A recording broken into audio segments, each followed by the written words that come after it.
Kapiling natin sa ating linya ng komunikasyon ang isa sa mga miyembro ng mababang kapulungan ng Kongreso. Makikikamusta ho tayo doon sa naging preparasyon bago na i-transmit ito ang articles of impeachment na ngayon ay hawak na ho ng Senado para sa kanila namang disposition.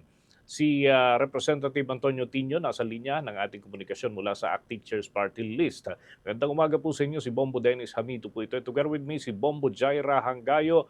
Welcome to the program. Pagbati po sa ating mga tagapakinig at tagapanood sa Bombo Radio Philippines. Hi, good morning Bombo Dennis. Good morning sa ating mga taga-subaybay at maraming salamat po sa pagkakataon to. Mm.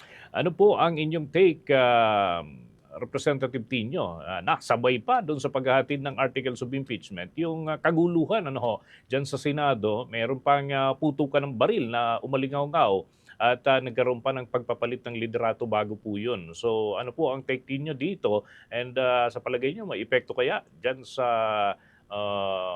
proseso ng impeachment, Representative Tino?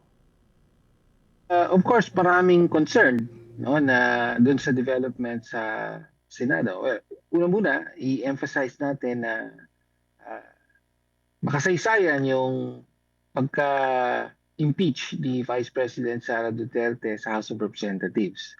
No, so, 257 ang final vote para ma-impeach siya. Nahigitan pa nito yung boto last year. At palagay natin, dahil yan sa mas natutukan ng Committee on Justice yung paglalahad at pagpapakita sa lahat, sa publiko, sa mga kasapi ng Kongreso na meron talagang matibay na batayan yung impeachment ng Vice President. Ngayon, as to yung development sa Senate, tingin ko in the end, sa dulo, ay kahit pa nagbago ang leadership sa Senate at kahit parang ang tingin natin mga pro-Duterte ang marami sa bumubuo sa majority ay hindi pa rin papipigilan at patutuloy pa rin yung trial ng Vice President sa Senado. No? Dahil constitutional mandate yan. No? Hindi mababago ng mayorya ang mandato ng konstitusyon, ang atas ng konstitusyon na buuin ng Senado ang kanilang sarili bilang impeachment court at tinigin yung articles of impeachment. No, ngayon kahit pa naman noon pa ay alam na natin na ganyan ang komposisyon ng Senado, no, na marami yung numbers, significant yung numbers ng pro Duterte bloc at lalabas at lalabas yan. No? And finally, ang naging timing ay ito nga, nung araw ng impeachment vote. Ang importante, matuloy ang hearing at doon talaga matalakay ng buo yung mga aligasyon at finally magkaroon ng partisipasyon ang Vice Presidente para magkaroon ng fair trial. Yun po ang importanteng dapat na mangyari. Okay, saan po natin may attribute maliban doon sa mga nabanggit po na po ninyo kanina, yung pumalo sa 257 number of votes kumpara doon sa data last year, mukhang mas malaki po ito. Ano ho na ang nakikita nating mga rason and paano ho natin, ano ang take natin dito sa ganitong suporta ng inyo po mga kasamahan diyan sa Kamara? Well, tingin ko nga doon sa kaibahan ng proseso ngayon. Nung nakaraan, nung previous Congress, fast track yung MODA.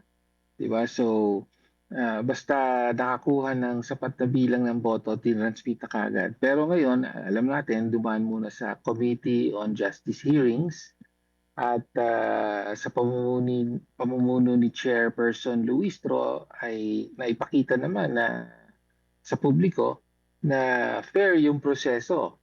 No?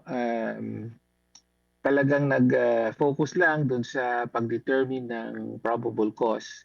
At isa-isang tinalakay yung mga articles at naipakita na may matibay na batayan yung bawat isa. No? Mula dun sa confidential fund, sa pagwaldas nito, dun sa undeclared wealth, dun sa nangyaring bribery sa Department of Education at saka yung death threat.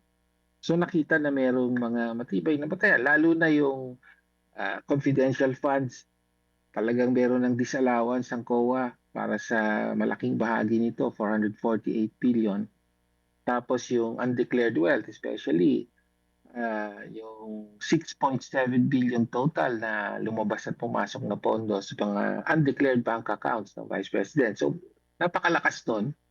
Kaya mas madali na pakakuha ng mas malaking bilang ng boto. Pangalawang punto, naipakita rin na hindi nga nagkatotoo yung banta o yung pagtingin ng marami ng ilan, yung pagtingin ng ilan na marami daw aatras, maraming pabaliktad na ang boto kumpara sa nakaraan. Hindi nga nangyari yon, mas marami pa nga ang nadagdag ngayon kumpara sa last time, no? So naipakita rin na medyo exaggerated yung takot sa magiging influence ng Vice President dahil frontrunner daw siya umano sa presidential race sa 2028. Mas nanaig yung pangangailangan na matuloy yung impeachment. Okay. Ang akin po katandem, si Bombo Jai Rahanggayo, may katanungan din sa inyo. Bombo Jai? We want to know as well, Representative, totoo bang may suhula na takutan para suportahan itong impeachment? Hindi po. Diretso lang na walang anumang di sa karanasan namin at sa direktang karanasan ko ay walang panunuhol at wala ring pananakot.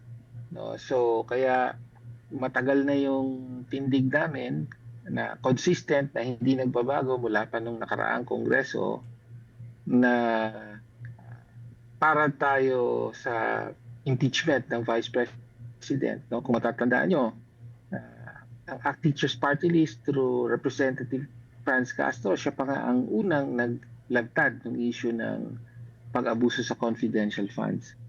No? So naging consistent tayo hanggang sa kasalukuyang kongreso. Mas sumaklaw na nga yung mga allegations laban sa Vice President. At sa buong panahon na yan, ay walang anumang suhol or pananakot na naranasan tayo. That's good to know, Representative. Ano po yung inyong mensahe ngayon sa mga senador? Ngayon natapos na nga kayo sa proseso sa Kamara. Well, tama po. Malinaw po ang mandato ng konstitusyon sa mababang kapulungan or sa House of Representatives ay naisagawa na ito, no? So yung sa pamamagitan ng pinagdaanang impeachment complaint, yung pagsusuri sa complaint through the Committee on Justice Hearings, and finally dun sa overwhelming vote ng mayorya nito para ma-impeach ang Vice Presidente. Ngayon ay it's now the turn of the Senate at malinaw din ang atas ng konstitusyon. Hindi kayo yung gagampan dito bilang mga ordinaryong senador kundi bilang isang impeachment court, no? At ang mga senador ay mga senator judges. So hinihingi dito na umasal bilang mga huwes, no? At maging bukas sa mga aligasyon na kailangan nilang dinigin at sa ebidensya ng bawat panig na malalahad sa proseso ng pagdinig dito. At yun lang ang hinihingi sa kanila, no, na in the end yung boto nila ay bumatay doon sa ebidensya, no, hindi sa politika. At yan po ang panawagan natin sa senator judges, no, dahil ang hinihingi ng taong bayan ay accountability, pagpapanagot. So kung malakas talaga ang ebidensya, dapat makonvict. Pero kung mapapakitang mahina, walang batayan, then dapat ma-acquit. No? So yun po ang ina-expect nating lahat at di lang po ang Vice Presidente ang husgahan dito, pati yung mga senator judges. Dahil lahat po tayo nakabantay. Bombo Dennis. Sige, maraming salamat po, Representative Tino, sa mga impormasyon ninyong binahagi ngayong umaga sa Bombo Network News. Mga kabombo, mga ka-Star Nation, nakausap po natin ang kinatawan mula sa ACT Teachers Party List, si Representative Antonio Tino.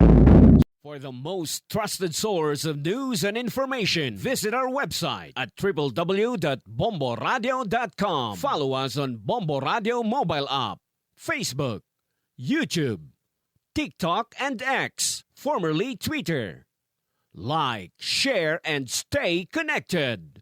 Anytime, anywhere.